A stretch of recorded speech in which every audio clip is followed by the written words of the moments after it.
Olá, alunos da Escola João Ramalho, espero que vocês estejam bem e essa aula é voltada para os alunos do terceiro ano do ensino médio. Estaremos hoje dando continuidade ao tema sobre o discurso religioso e o discurso filosófico, embora hoje nós vamos direcionar mais ao assunto sobre os estados teocráticos. E aí tentar linkar esses temas para que você possa entender a importância do discurso religioso e do discurso filosófico dentro da política, tá bom? Bom, vamos entender o que significa essa ideia de Estado teocrático. O que significa Estados teocráticos? Bom, a palavra Estado, ela vem do latim e ela significa modo de estar, né?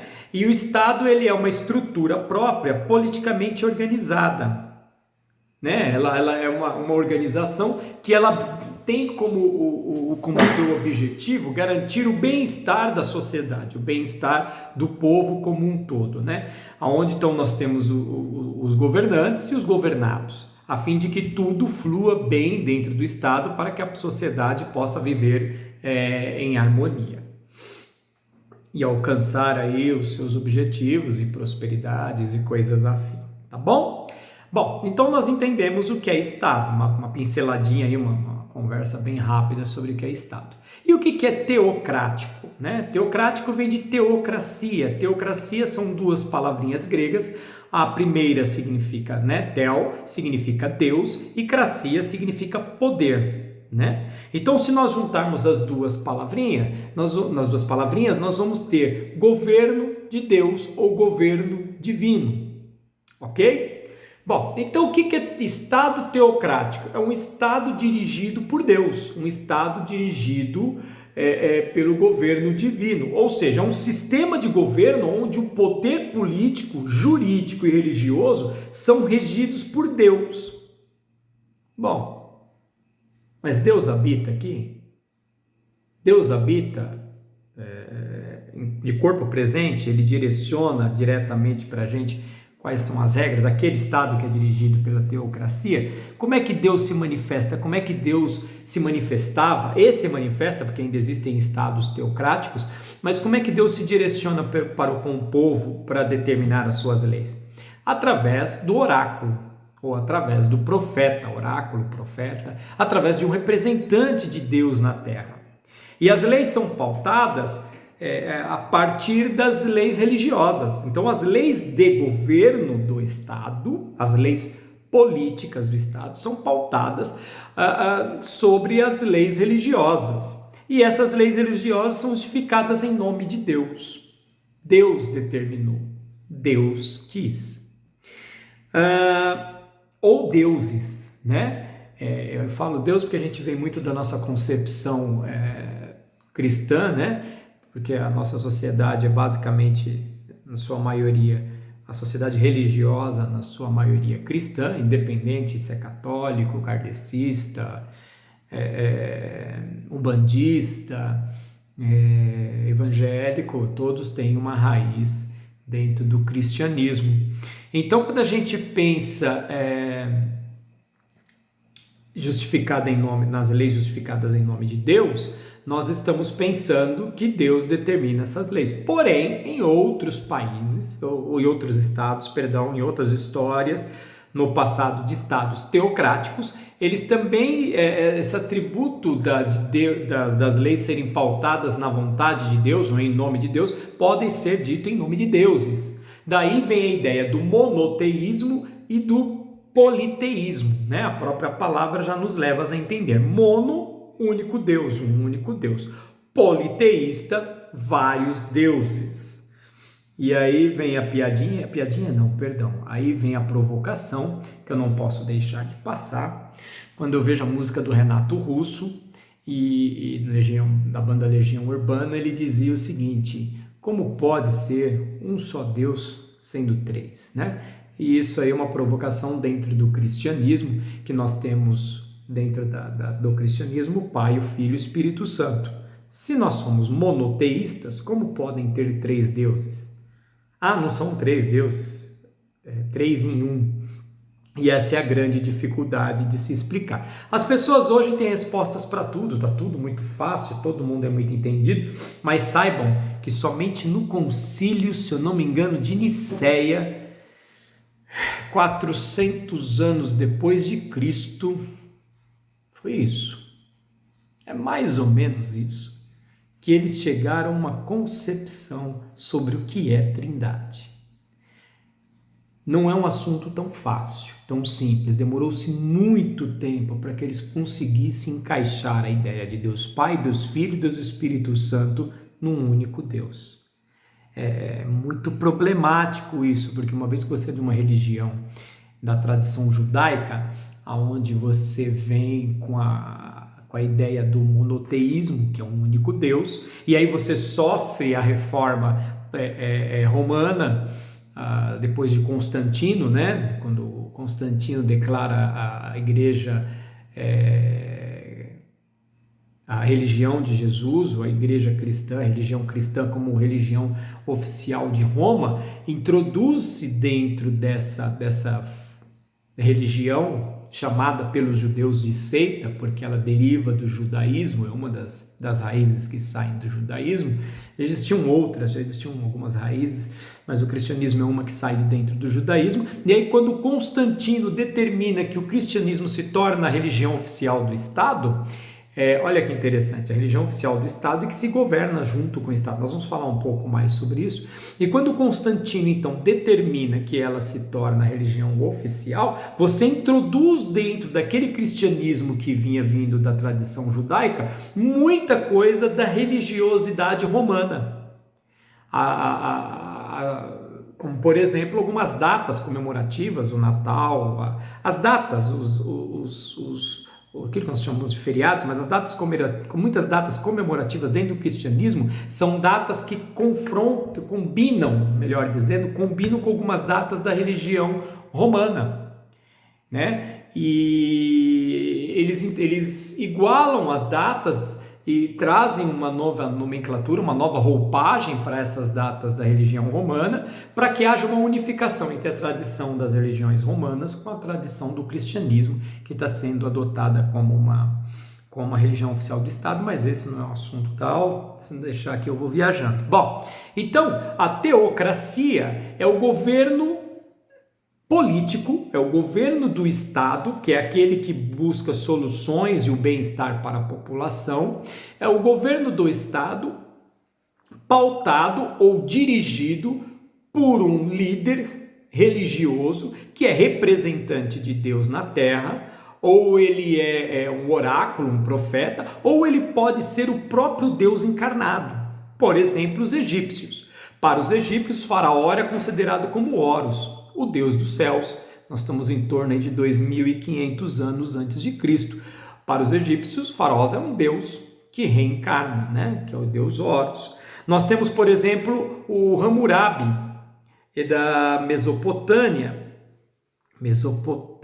Isso. É isso aí.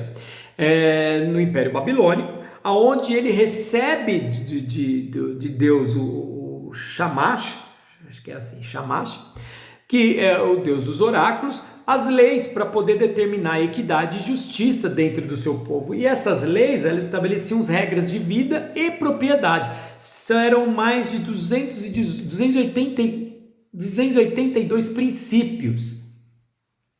Princípios para se governar o povo. Então veja que dentro dos egípcios, da Babilônia, na Mesopotâmia, os seus líderes políticos, os seus reis, as pessoas que lideravam o povo, governavam o povo, representavam Deus ou deuses na terra, e eles a partir daí então determinavam o que deveria ser colocado como regra, como lei, como princípio para que o povo seguisse, pautado nas ordens do divino, nas ordens do espiritual. Bom, não precisa ir lá atrás, vamos voltar aqui mais pertinho da gente. Nós temos alguns países hoje, que são os países islâmicos. Eu vou falar aqui, tem o Irã, tem o Afeganistão, o Iêmen, o Sudão, o Paquistão. eles são países islâmicos que são dirigidos através das doutrinas e regras deixadas por Maomé, um profeta que de outrora traz consigo uma raiz do cristianismo. Maomé traz consigo o aprendizado do cristianismo, ele traz consigo dentro do Alcorão, além dos princípios, alguns princípios judaicos, princípios religiosos do judaísmo, ele traz princípios do cristianismo, mas ele tem a revelação final do Deus Alá, e aí traz mais princípios, ele traz outras regras dadas por Alá, né? Ele é um profeta escolhido, e aí esses países são regidos a partir dessas leis. Todas as leis políticas desse país, é pautada dentro dessas direções dos ensinamentos de Maomé, né? A Igreja Católica também nós temos isso, mas numa esfera um pouco menor. Quando nós falamos no Vaticano, é um Estado, o Vaticano é um Estado. O Papa, ele faz parte de reuniões diplomáticas. O Papa representa um Estado de governo, que é o Vaticano, né? O menor país, ele representa um país, e ao mesmo tempo ele é líder espiritual, ele é o sucessor de Pedro, né? Papa vem da ideia de pai, né? Ele é o pai da igreja. Pedro dentro do cristianismo, ele é o pai da igreja. Existe uma discussão quando Jesus convida Pedro para ser o líder da igreja, para ser o pai da igreja, porque Jesus diz assim, Pedro, a tradução ali do hebraico é meio complicada, porque alguns atribuem pedra e outros rocha, mas vamos lá, eu não vou defender nenhum nem outro, eu vou apresentar as duas ideias. Existe uma corrente teológica que diz assim, Pedro, tu és pedra, e sobre ti edificarei a minha igreja. Daí vem a ideia que Pedro é o primeiro papa, ele é o pai da igreja, ele é a pedra fundamental onde foi construída a igreja.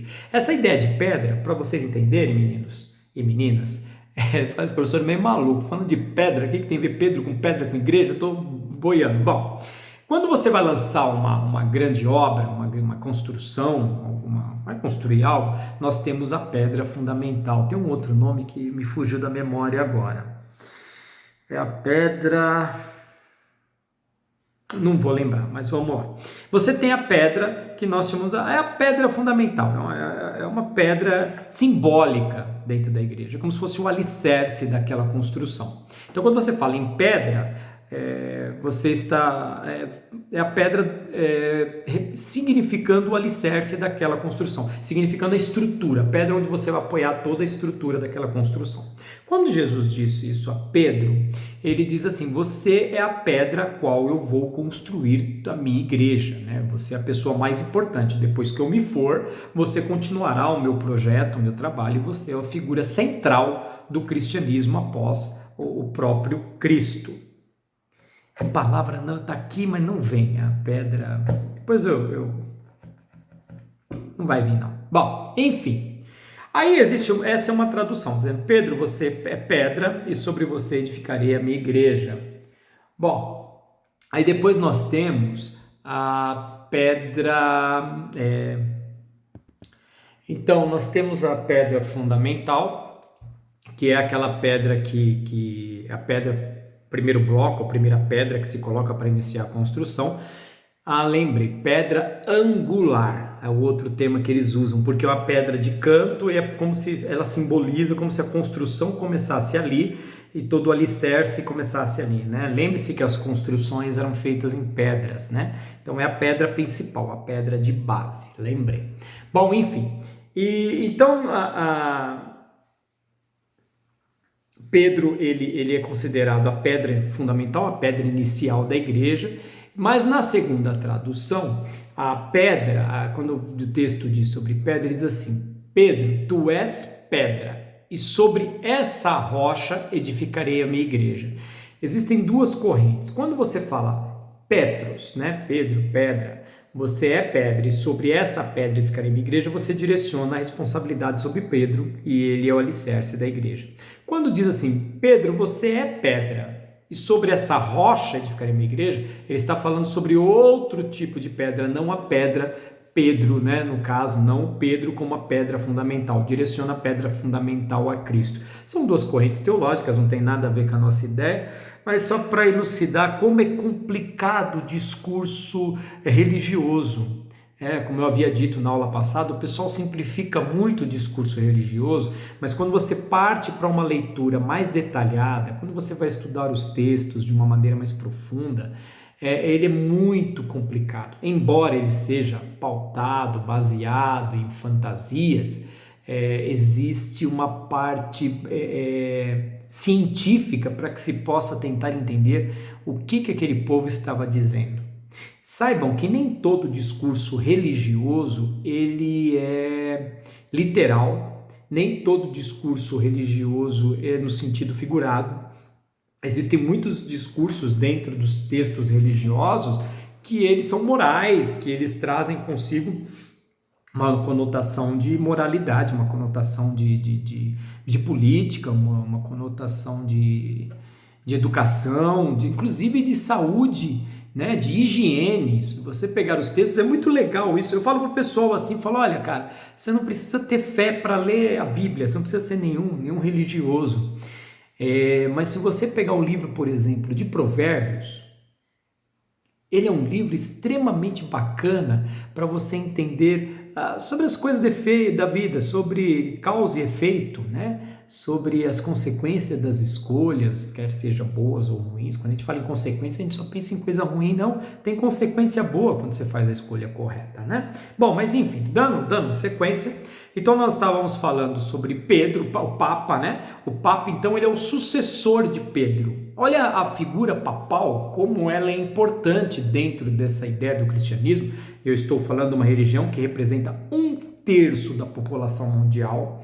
Eu estou falando de uma religião que traz consigo uma história, uma bagagem de 2000 anos. Eu estou falando de uma religião que, na Idade Média, dentro do mundo conhecido, né, que era só aquele pedaço, era uma religião que dominava a política no mundo. Então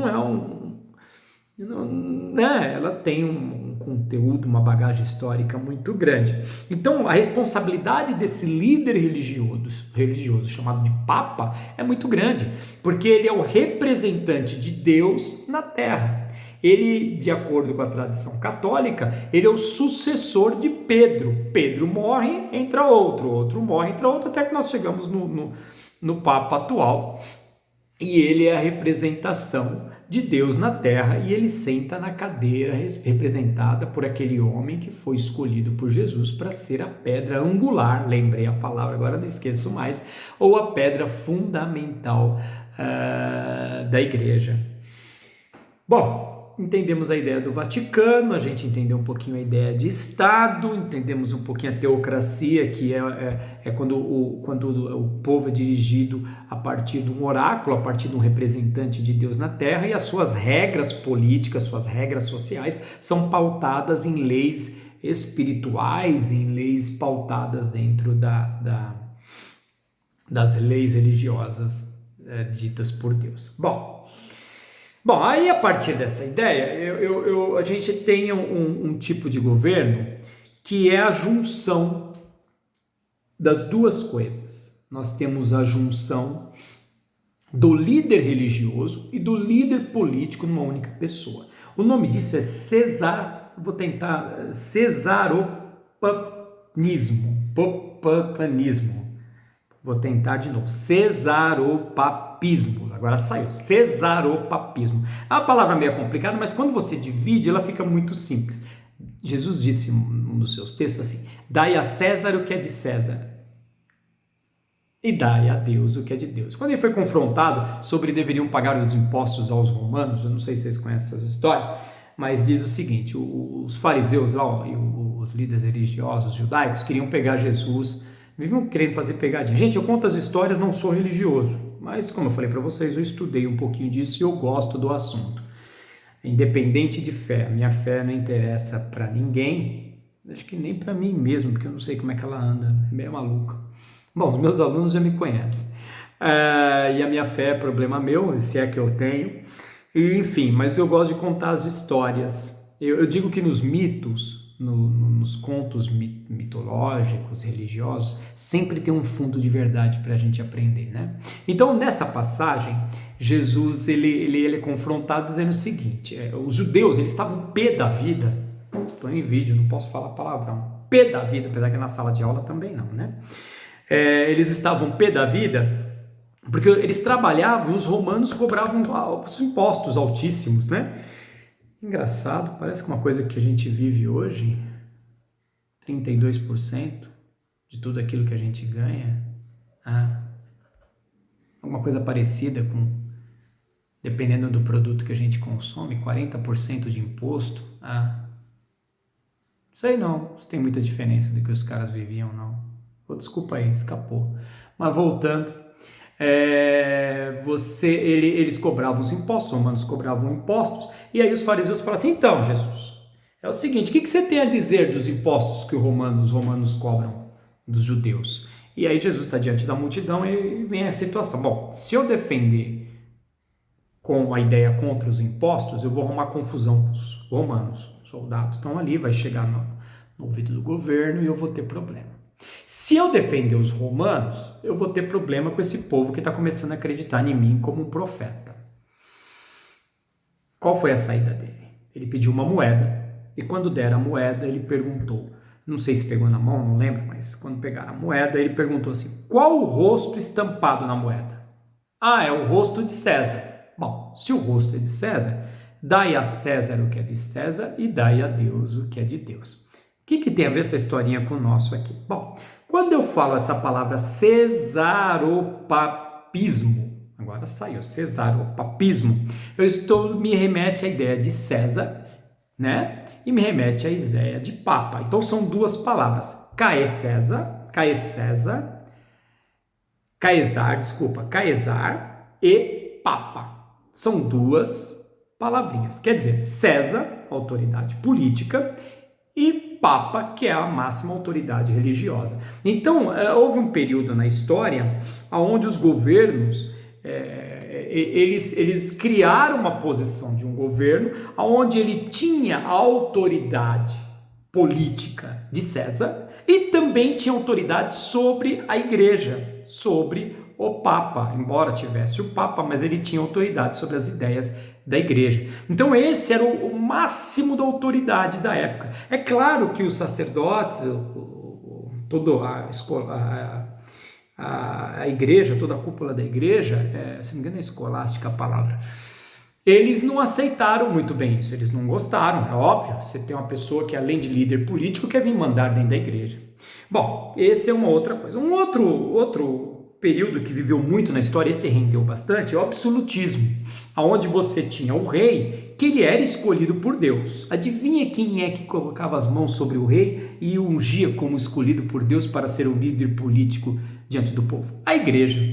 Ele não tinha poder da igreja, mas a igreja estava ao seu lado diante de Deus. Então o rei escolhido por Deus, quem que é o oráculo que determina qual o rei escolhido por Deus? Pois é, a igreja. E a igreja tem o poder junto, o domínio junto com o rei escolhido, né? Então a teocracia é a religião e o Estado numa coisa só. É você conseguir unir a religião e o Estado, onde o Estado ele é regido pelas regras baseadas dentro das regras da religião, que supostamente o oráculo recebeu do divino. Então eu acho que deu para compreender hoje aí o que é estados teocráticos, tá bom? Aí você fala assim: mas professor, o que isso tem a ver com discurso mitológico e filosófico? Tudo.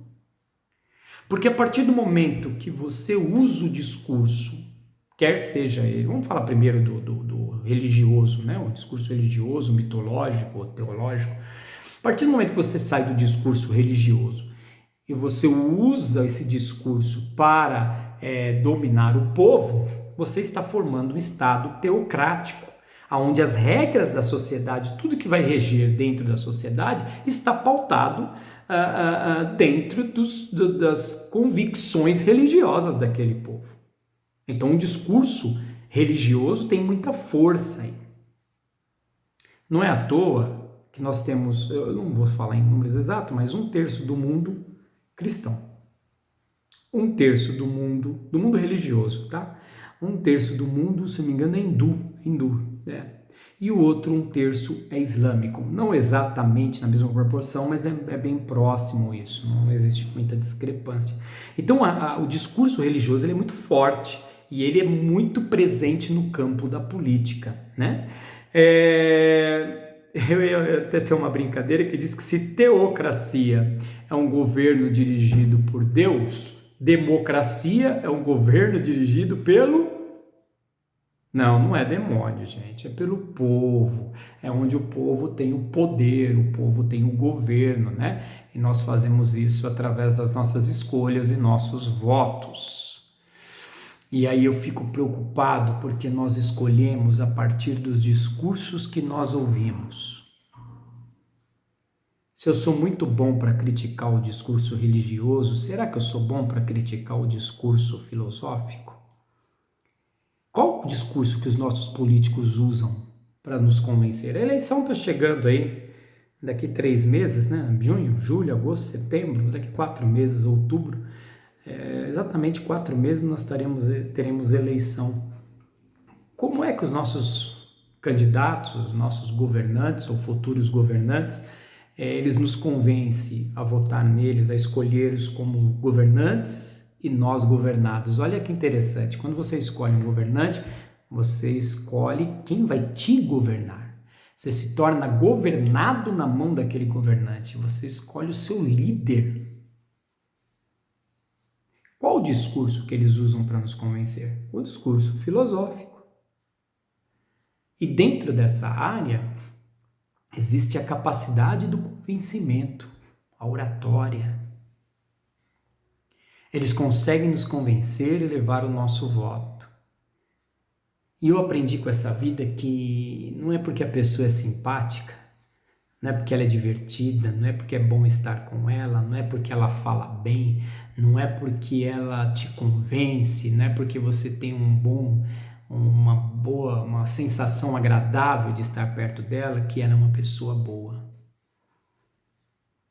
E eu percebo que quem ganha nas competições, nas corridas políticas, são as pessoas que têm um dom do convencimento. Pense nisso. Discurso religioso, para alguns, é considerado perigoso. E o que você acha do discurso filosófico? Você acha que não é? O problema não são os discursos. O problema é quem os usa e com qual intenção. Por isso a gente tem que ficar esperto, é para isso que serve a filosofia no ensino médio. É para isso que nós temos aula de filosofia. É para a gente ficar esperto e prestar atenção no que a gente ouve. Não ficar reproduzindo, repetindo. Presta atenção. Exerça a filosofia na sua vida, no dia a dia.